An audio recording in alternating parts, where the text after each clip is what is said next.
Insight. It's a word that I personally believe is overlooked and underutilized in many aspects of our lives. You know, to me, the word insight means a lot. Quite frankly, it's what has gotten me to this point in my life right now. If I asked you what insight meant to you, I'm sure there'd be a lot of stories. Let me share with you my story and what it means to me. Several years ago, I hired my first executive coach because I was working on a promotion, chipped away at it, but kept getting passed over. And so I hired this coach to help me work through whatever it is I needed to work through so I could get that promotion. And this coach offered me insight that I had never heard from anybody before. And he offered it to me, or he had the opportunity to offer it to me because I was willing to seek out and look for answers. I was willing to look within to find out what I could be doing better. The insight that this coach was able to share with me was that I had the talent, skills, and abilities to get the job done, but I was in the wrong industry. I was a banker.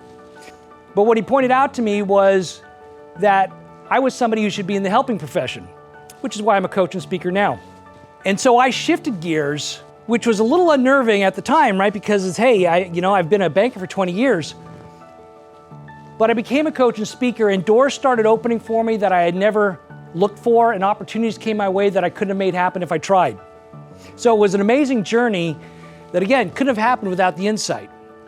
Now, when we think about leaders in corporate America today, one of the difficulties that we run into naturally is that many people, or even I should say most people, that get promoted into a management or leadership position are people who have been successful individual producers and who have been with the company for a long time, so they have tenure, right?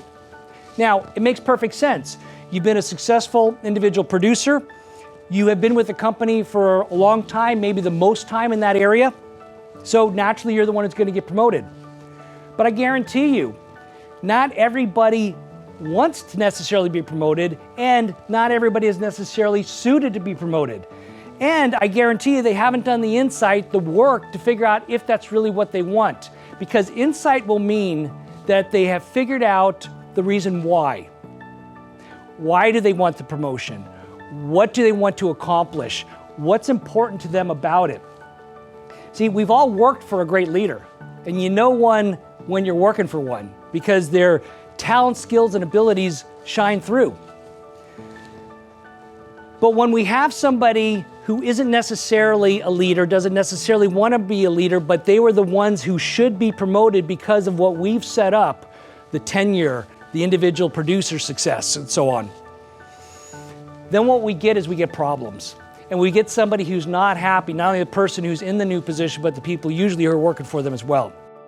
One of my taglines that I was given many years ago was, "The goal is insight."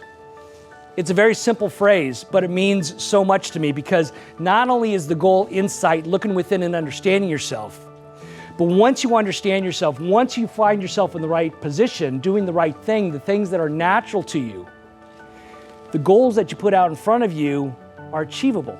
They come your way. And here's the thing, the people around you, they all chip in to help because they can see what it is that you're trying to accomplish. They can see that you're the right person. So insight and leadership go hand in hand.